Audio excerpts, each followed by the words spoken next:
నమస్తే, welcome to whistle. AP ప్రభుత్వం నియోజకవర్గాల వారీగా ర్యాంకులు ప్రకటించింది.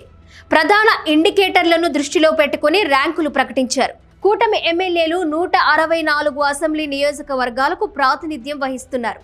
అనేక కేటగిరీల వారీగా పలు అంశాలపైన నియోజకవర్గాలలో పనితీరు ఆధారంగా ర్యాంకులను ఖరారు చేశారు. ర్యాంకులను అధికారుల సమక్షంలో వెల్లడించడం ద్వారా రానున్న రోజుల్లో తీసుకురావాల్సిన మార్పులు, చేపట్టాల్సిన కార్యక్రమాల గురించి సీఎం చంద్రబాబు స్పష్టత ఇచ్చారు. మంత్రులు, అధికారులతో సీఎం చంద్రబాబు పలు కీలక అంశాలపైన ఉన్నత స్థాయి సమీక్ష చేపట్టారు. ప్రభుత్వ ప్రాధాన్యతలను వివరిస్తూనే దిశానిర్దేశం చేశారు.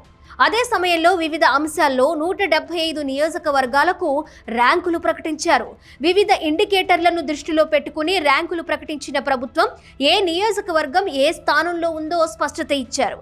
మొత్తం 175 ఎమ్మెల్యే నియోజకవర్గాలలో A+ గ్రేడ్లో 21 నియోజకవర్గాలున్నాయి. A గ్రేడ్లో 153, B గ్రేడ్లో 1 నియోజకవర్గం ఉన్నట్లు వెల్లడించారు. 90% పైగా మార్కులు సాధించి A+ గ్రేడ్ దక్కించుకున్న 13 నియోజకవర్గాలు ఉన్నట్లు వివరించారు.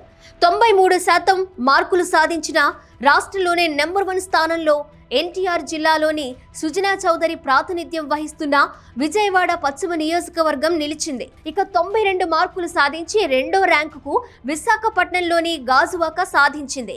ఇక 3వ ర్యాంకు కాకినాడ నగర నియోజకవర్గానికి దక్కింది. 4వ ర్యాంకు విజయవాడ తూర్పు నియోజకవర్గానికి వచ్చినట్లు ప్రకటించారు. ఇదే సమయంలో అధికారులకు సీఎం చంద్రబాబు పలు కీలక అంశాలపైన అప్రమత్తం చేశారు. వేసవి కాలం రానున్న నేపథ్యంలో నీటి ఎద్దడి అనేది తలెత్తకుండా ముందు జాగ్రత్త చర్యలు చేపట్టాలని సూచించారు సీఎం. ఇప్పటి నుంచే సమ్మర్ యాక్షన్ ప్లాన్ సిద్ధం చేసుకోవాలని స్పష్టం చేశారు ఆయన. ప్రజలకు తాగునీటికి ఇబ్బందులు రాకుండా చూసుకోవడంతో పాటు పశువుల దాణాకు సమస్యలు రాకూడదని సీఎం చెప్పారు. మరోవైపు ప్రజా సమస్యలు, పాలనా తీరు తెలుసుకునేందుకు మంత్రులు, కార్యదర్శులు క్షేత్రస్థాయిలో పర్యటించాల్సిందేనని ముఖ్యమంత్రి ఆదేశించారు. ప్రభుత్వం తీసుకున్న నిర్ణయాలు, పాలసీల అమలు క్షేత్రస్థాయిలో ఎలా ఉందనే దానిని ప్రత్యక్షంగా చూడాలన్నారు. పై స్థాయిలో ఎన్ని నిర్ణయాలు తీసుకున్నా క్షేత్రస్థాయిలో పాలసీలు సమర్థవంతంగా అమలు కానప్పుడు ఆశించిన ఫలితాలు రావని సీఎం అభిప్రాయపడ్డారు. ముఖ్యమంత్రి చంద్రబాబు కీలక దిశానిర్దేశం చేశారు. విశాఖలో గూగుల్తో పాటు ఇతర సంస్థలు కూడా డేటా సెంటర్లు ఏర్పాటు చేయనున్నట్లు వెల్లడించారు. ఇక రాజముద్రతో కూడిన పాస్ పుస్తకాలను పంపిణీ చేస్తున్నట్లు వివరించారు సీఎం. జగన్ తాడేపల్లిలో తన ఇంటి వద్ద హెలీప్యాడ్ కోసం స్థలం బలవంతంగా తీసుకున్నారని చెప్పుకొచ్చారు. ప్రతి నియోజకవర్గం కేంద్రంగా కీలక నిర్ణయాలు తీసుకుంటున్నట్లు చంద్రబాబు వివరించారు. సచివాలయంలో ముఖ్యమంత్రి చంద్రబాబు అధ్యక్షతన మంత్రులు, కార్యదర్శులతో సమావేశం జరుగుతోంది. రియల్ టైం గవర్నెన్స్ లో భాగంగా అవేర్, డేటా లేక్ సహా పాలనలో ఏఐ టూల్స్, ఇతర సాంకేతికత వినియోగంపై అధికారులకు చంద్రబాబు దిశానిర్దేశం చేశారు. జగన్ ఇంటి దగ్గర ఉన్న హెలీప్యాడ్ భూమిపై చంద్రబాబు కీలక వ్యాఖ్యలు చేశారు. జగన్ ఇంటి పక్కన ఉన్న హెలీప్యాడ్ కోసం భూమిని బలవంతంగా లాక్కున్నారని, ప్రైవేటు వ్యక్తి దగ్గర కొనుక్కున్న భూమిని హెలీప్యాడ్ కోసం ఇవ్వనంటే బెదిరించారని చెప్పుకొచ్చారు. అయినా ఇవ్వకపోతే 22A పెట్టారని చెప్పారు. చట్టాలు చేయాల్సిన ముఖ్యమంత్రి, చట్టాలను అమలు చేయాల్సిన వ్యక్తి ప్రైవేటు వ్యక్తి భూమిని ఇల్లీగల్గా 22A పెట్టారని వ్యాఖ్యానించారు. రెవెన్యూ సమస్యలను ఒక్కొక్కటిగా పరిష్కరిస్తూ వస్తున్నామని చంద్రబాబు చెప్పారు. 204 అన్నా క్యాంటీన్లను ఏర్పాటు చేసి అన్నార్తుల ఆకలి తీరుస్తున్నామని వివరించారు ముఖ్యమంత్రి.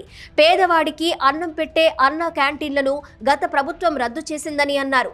ఆటో డ్రైవర్ల సేవలో కార్యక్రమం ద్వారా డ్రైవర్లకు మేలు చేస్తున్నామని పేర్కొన్నారు. 1100 కోట్లు మార్కెట్ ఇన్వెర్షన్ ద్వారా పంటలను ఆదుకుంటున్నామని, ధాన్యం కొనుగోళ్లకు కూడా 10,000 కోట్ల మేర 48 గంటల్లోనే చెల్లింపులు చేశామని చెప్పారు. రాజముద్రతో కూడిన పట్టాదారు పాస్ పుస్తకాలను రాష్ట్ర వ్యాప్తంగా ఇస్తున్నట్లు వివరించారు. సాగునీటి కోసం ఇప్పటి వరకు 24,000 కోట్లు ఖర్చు చేశామని వెల్లడించారాయన. క్వాంటమ్ వ్యాలీకి ఇటీవలే శంకుస్థాపన చేసి అమరావతిని క్వాంటమ్ కంప్యూటింగ్ కేంద్రంగా మారుస్తున్నామని వివరించారు. విశాఖలో గూగుల్తో పాటు ఇతర సంస్థలకు కూడా డేటా సెంటర్లు ఏర్పాటు చేయబోతున్నట్లు వివరించారు. విద్యుత్ రంగంలో ట్రూ అప్ నుంచి ట్రూ డౌన్ చేసే చేసే పరిస్థితికి వచ్చామని అన్నారు. 1000 కోట్లతో రోడ్ల మరమ్మత్తు చేశామని అన్నారు. మరో 3000 కోట్లు ఖర్చు చేసి రోడ్లను నిర్మిస్తున్నామని వివరించారు. 175 నియోజకవర్గాలలో ఎంఎస్ఎంఈ పార్కులు పెడుతున్నామని ప్రకటించారు. 20 లక్షల కోట్ల పెట్టుబడుల ద్వారా 23 లక్షల మందికి ఉద్యోగాలు రానున్నట్లు వెల్లడించారు. పోలవరం ప్రాజెక్టును 2027 పుష్కరాల నాటికి పూర్తి చేసి జాతికి అంకితం చేస్తామని చెప్పారు ముఖ్యమంత్రి చంద్రబాబు.